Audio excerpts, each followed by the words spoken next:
The film was financed by a foundation called the Foundation for Films on India's War of Independence, a non-profit organization. The money was collected from all over the world for the project.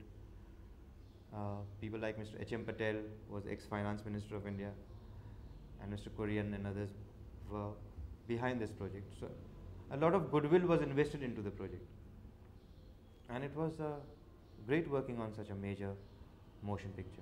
It was also different in the sense that for the first time you had a budget which was like would give you freedom to do it. Is it?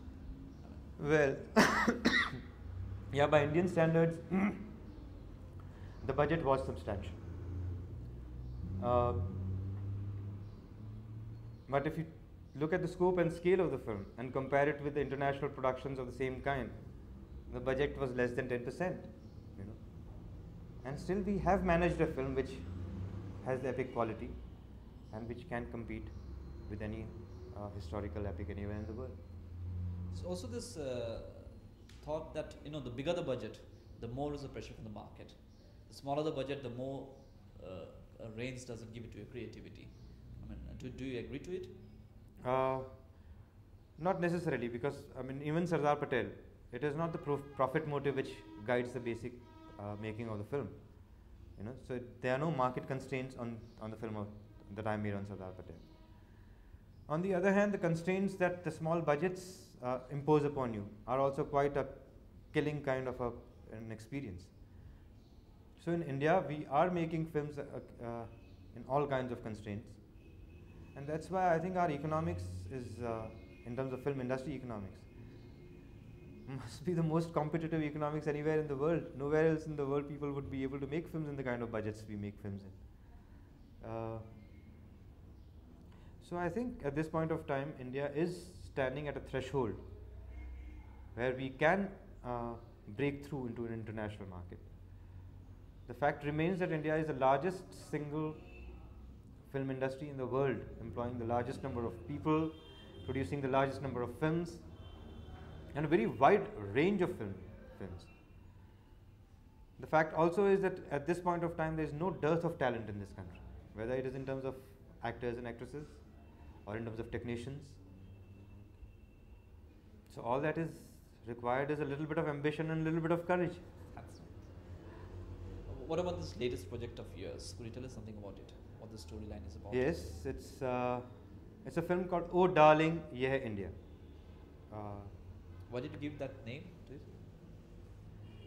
Because it's the correct, appropriate name for the kind of a feel that the film has. The film is a musical with 14 songs. It's a fantasy about living and loving in India today.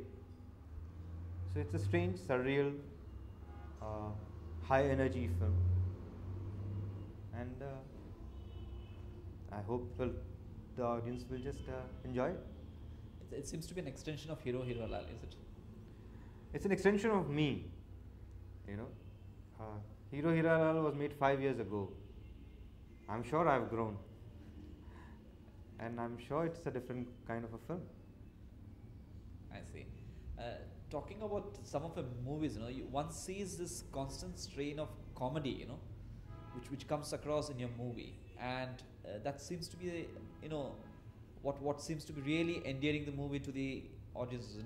They have this comedy, in the sense they have this sarcasm throughout the movie, and then suddenly you have a scene coming through. I mean, is it a tool which you use to, say, seduce the audience? Seduction, unfortunately, has very, very strange connotations in an Indian context. So one would not term it so brazenly sexual in its connotation. A twinkle in the eye, a mischief in the heart, is something that comes naturally to me as a human being, and I hope it connects somewhere with the audience. Yes, I think a sense of humor is a necessary ingredient to keep you alive in the mess that we live through, and that's the brightest spot in our life. So when the times are of trouble, it's time for some laughter. That's right. coming to the NFDC, some of the movies have been financed by the NFDC. Do you think it is accomplishing its role in promoting in good cinema? Okay. Some of your movies have been financed